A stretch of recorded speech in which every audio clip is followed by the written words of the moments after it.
I had this rifle on the side of my motorcycle the first time I went into the Red Desert. And after a week there, I was living off of that land. And I knew from my biological studies that a lot of the cells in your body go away and are replaced by new cells about every 2 weeks. So after a month living in the Red Desert, your body has become the Red Desert. That if I'd driven in here 500 years ago and there were no Europeans on the continent, it would still look exactly the same and the wind would feel the same.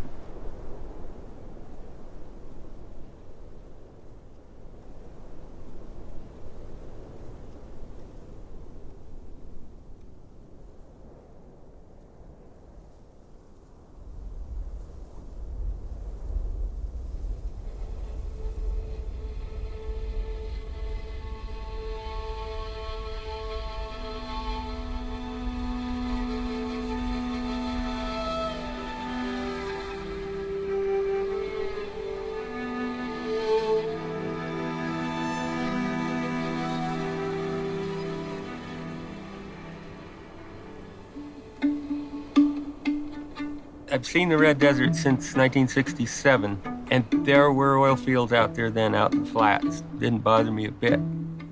There were roads going in there. I'd drive through them and think that's a good thing we're using the natural resources here. Now, in 1979, I think, I'd gone over to the honeycombs, which was one of my favorite places since the 60s to just go out and get away from the world. And there were oil rigs all over the honeycombs. I felt an emotional tug, like something happened to my place here, and I thought it was kind of an insult to the land. I didn't know what to think about it, but I was angry. I went to town and talked to the high country news people that were writing about environmental stuff in the early days, and I said, they're destroying the Red Desert, and isn't there anything we can do? First thing he said was, where's the Red Desert? I've heard of it, but I don't know where it is exactly. And that was true of most people in Lander at that time.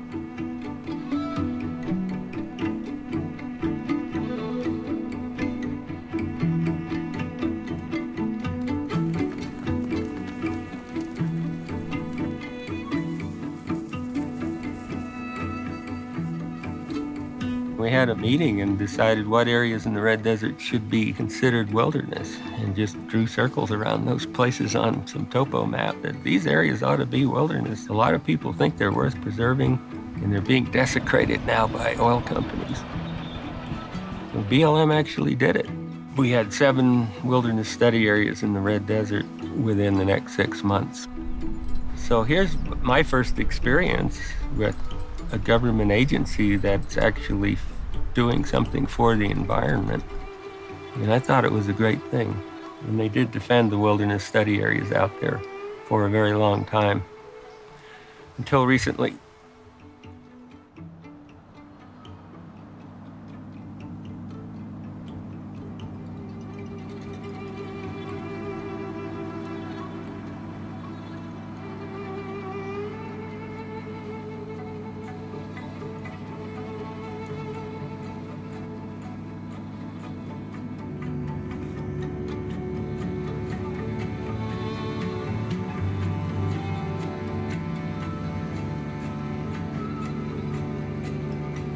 A wilderness study area is a designation that was never intended to be permanent, although they've sat around as wilderness study areas now for over 30 years. There have been several congressional attempts from leaders to remove the wilderness study area designation.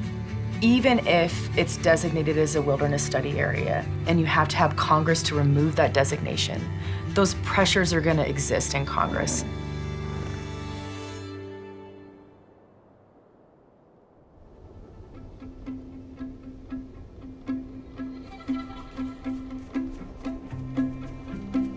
There's a really cool air to being in Wyoming, just because there's so few people. We haven't seen anyone.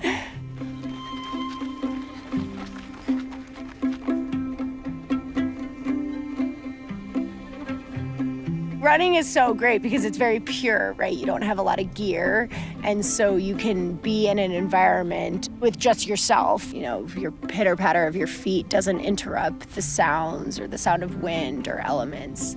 I find it very immersive.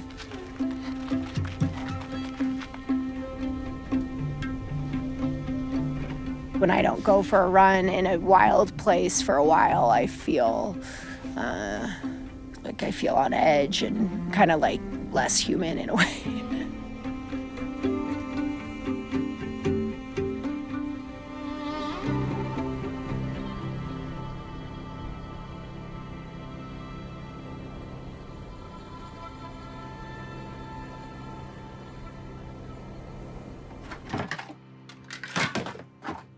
Run the Red originated 6 years ago as an idea to honor the passage of the Wyoming Wilderness Act of 1984.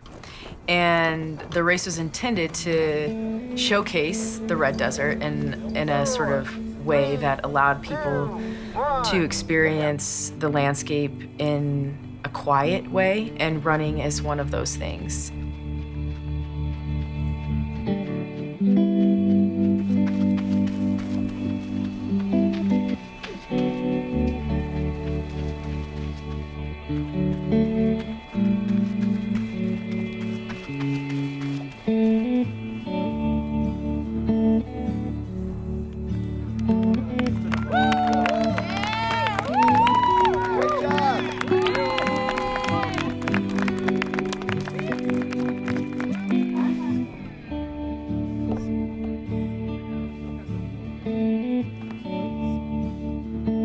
Reality is the biggest thing I feel like that we all can do, and what I care most about is trying to enact systematic change, because me, like, driving a Prius doesn't really matter, but me educating and talking to and learning from people in the Red Desert about what's at stake, that is going to have systematic change, more so than driving a hybrid.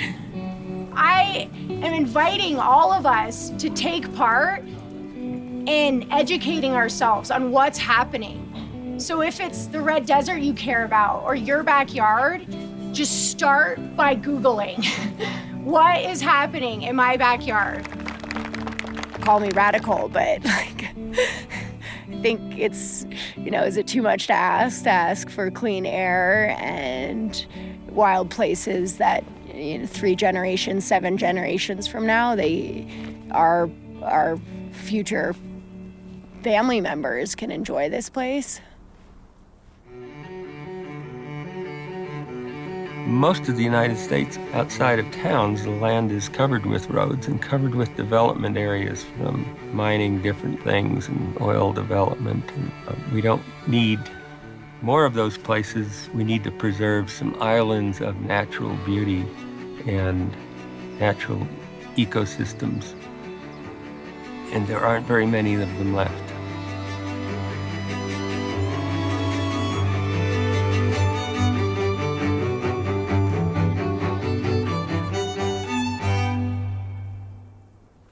This is goat song number 54.